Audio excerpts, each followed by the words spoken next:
Cumprimento a todos com a paz do Senhor Jesus Cristo. Nesse momento maravilhoso, te convido para nós estarmos lendo a palavra de Deus. Apocalipse, capítulo de número 2, versículo de número 25. Mas o que tendes, retendes até que eu vá. Interessante. Jesus diz para a gente reter o que a gente já tem. Olha o que ele diz no versículo número 19. Eu conheço as tuas obras, e a tua caridade, e o teu serviço, e a tua fé,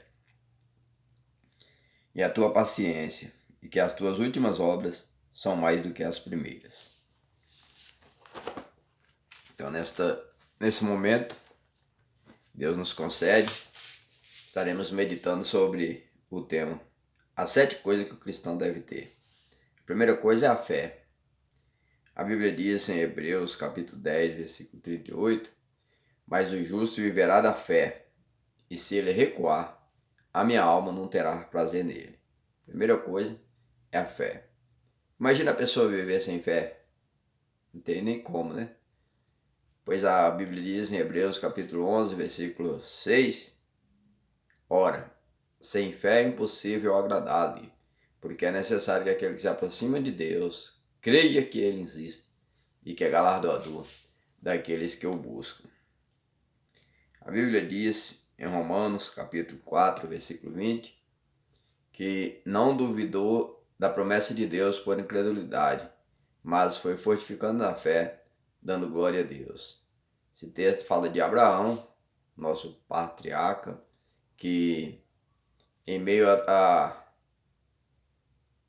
esterilidade da sua esposa, quando a promessa de Deus vai chegar na sua vida, parece que já é um momento tarde demais, parece que Deus não vai mais cumprir o que tinha prometido, pois ele já era velho, Sara também já era velha, e eles não tinham nenhuma possibilidade de ter um filho.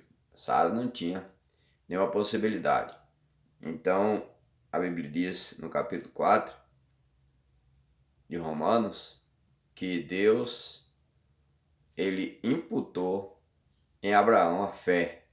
Quando Deus disse em Gênesis capítulo 15, versículo número 6, que Abraão creu em Deus, isso lhe foi imputado por justiça. Então, alguns textos do Novo Testamento, o apóstolo Paulo, ele explica esse episódio, que Abraão creu em Deus, e isso lhe foi imputado por justiça. Paulo, escrevendo aos Efésios, no capítulo 6, versículo 16, ele diz, tomando sobre tudo o escudo da fé, com o qual podereis apagar todos os dardos inflamáveis do maligno. A segunda coisa que o cristão deve ter é vigilância. Em primeiro lugar, porque a carne é fraca. Mateus capítulo 26, versículo 41. O próprio Jesus disse, vigiai e orai, para que não entreis em tentação. Na verdade, o espírito está pronto, mas a carne é fraca. Então, o que Jesus diz para nós? Que a gente tem que vigiar, a gente tem que orar, porque ainda que o espírito está pronto, mas a carne é fraca. A nossa carne, ela tem uma tendência muito natural para voltar para as coisas ruins, para voltar para as coisas que desagradam a Deus. Então é necessário a gente viver sempre em alerta. Por causa do diabo, a gente tem que vigiar por causa do diabo. A Bíblia diz em 1ª carta de Pedro, no capítulo 5, versículo 7, lançando sobre ele toda a vossa ansiedade, porque ele tem cuidado de vós.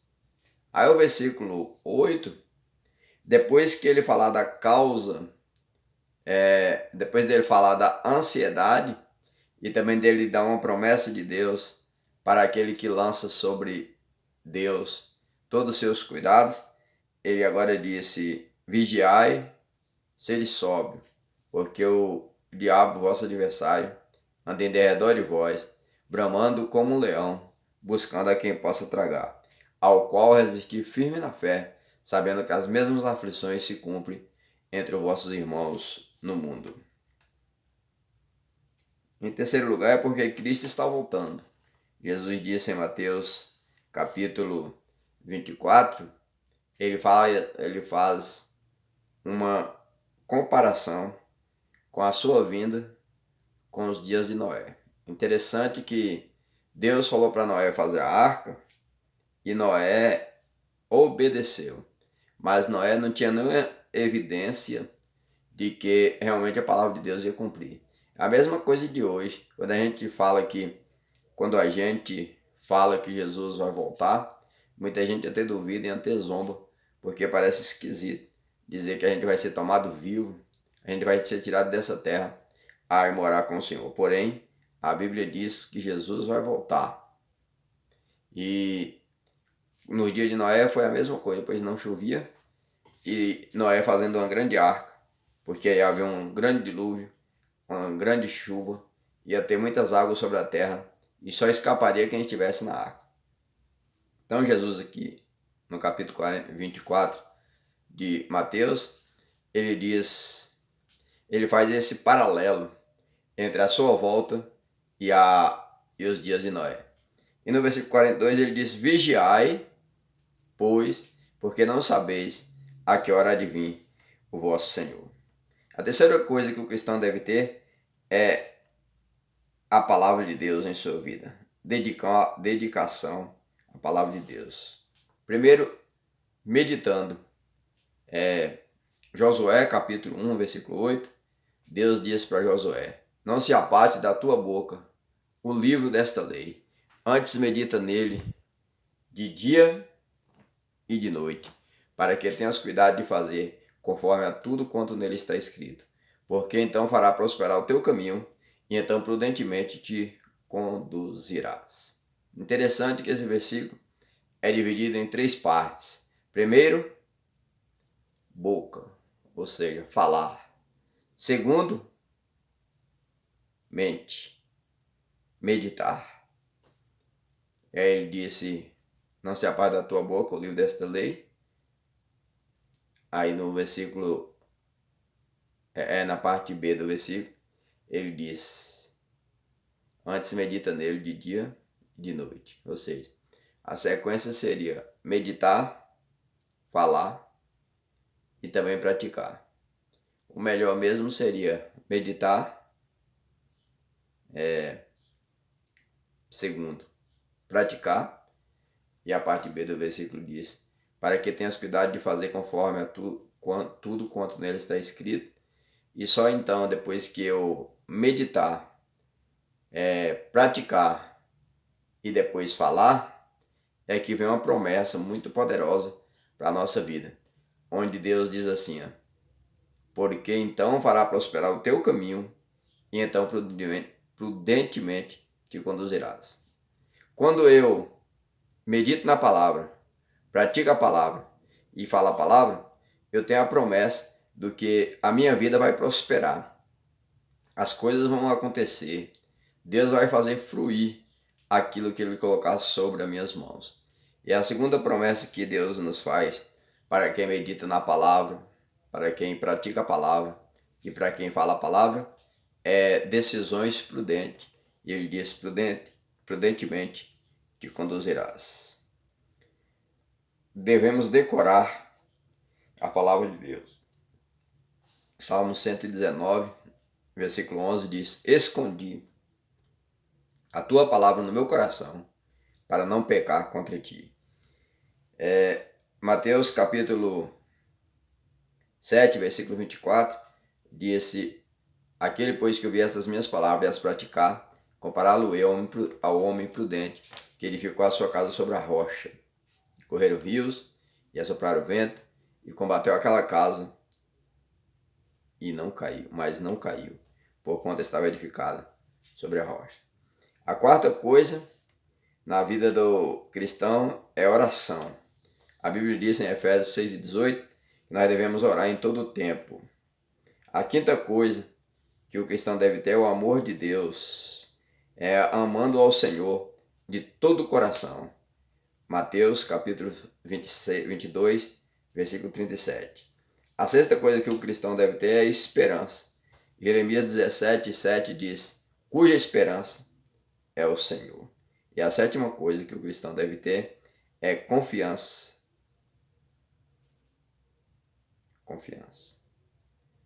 Confiar é confiar em Deus. Independentemente do que a circunstância diz. Independentemente do que as possibilidades me garantem, eu devo estar confiando em Deus. A Bíblia diz em 2 Coríntios capítulo 3, versículo 4, que é por Cristo que temos tal confiança em Deus. Então que a gente possa refletir sobre isso. Sobre oração, a Bíblia fala que nós devemos orar também, nem só em todo tempo, como também em todo lugar. Primeira carta de Paulo a Timóteo, capítulo 2, versículo de número 8. A Bíblia diz que nós temos um ajudador na oração. Romanos, capítulo 6, versículo 26. Ele diz que, e da mesma maneira, que versículo lindo, e da mesma maneira, o Espírito ajuda as nossas fraquezas, porque não sabemos o que havemos de pedir como convém, mas o mesmo Espírito intercede por nós com gemidos inexprimíveis. Quanto ao amor de Deus, a Bíblia disse que nós devemos amar uns aos outros. João 13 e 34. E ainda diz que o amor de Deus está derramado em nossos corações. Romanos, capítulo 5, versículo 5. Interessante que para a gente ter esse amor de Deus derramado em nosso coração, para a gente sentir esse amor de Deus derramado em nós, tem um processo. E a Bíblia diz em Romanos, capítulo 5, versículo 3, e não somente isso, mas também nós gloriamos nas tribulações, sabendo que a tribulação produz a paciência, e a paciência a experiência, e a experiência a esperança. E a esperança não traz confusão, porquanto o amor de Deus está derramado em nossos corações. Quanto à esperança, a Bíblia diz em Romanos, capítulo 12, versículo 12, alegrai-vos na esperança, sede paciente na tribulação, perseverai na oração. Quando a pessoa vive esse versículo, é maravilhoso.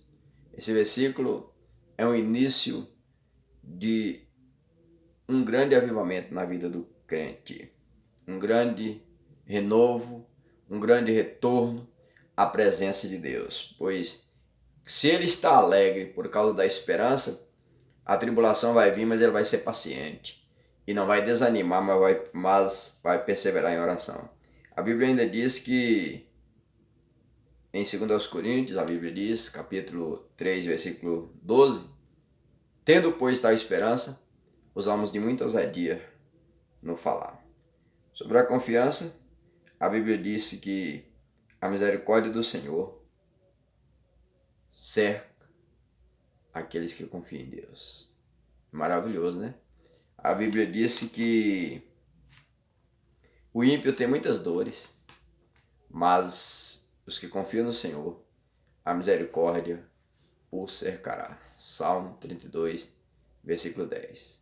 Então, quando a gente tem esta convicção, é maravilhoso, porque quando a gente confia em Deus, a misericórdia nos cerca. Então, o inimigo vem, a dificuldade vem, os problemas vêm, mas a gente é mais do que vencedor por causa da confiança no Deus eterno. E a Bíblia diz ainda no Salmo 56, versículo 11, em Deus tem posto a minha confiança. Não temerei o que me possa fazer o homem. Esse versículo também é tremendo. Quando a gente coloca a nossa mente, a nossa alma, o nosso coração, tudo em Deus. Tudo pode estar querendo desabar, mas eu confio em Deus. O homem pode estar tentando nos prejudicar, mas eu confio em Deus. Os problemas estão aumentando, a dificuldade está terrível, mas eu confio em Deus. Que Deus abençoe a tua vida, que você possa reter essas 7 coisas. Tem muitas coisas que a gente deve ter, né? Com relação à vida cristã. Mas eu selecionei essas 7 e quero te agradecer a você que está ouvindo essa mensagem. Se você ainda não é inscrito, inscreva aí no canal PB Eufrásio Bonfim. E dá um like aí, um joinha, para nosso canal crescer, para a glória de Deus, para nós termos a oportunidade de ir mais longe levando a palavra de Deus, tá bom? Que Deus te abençoe.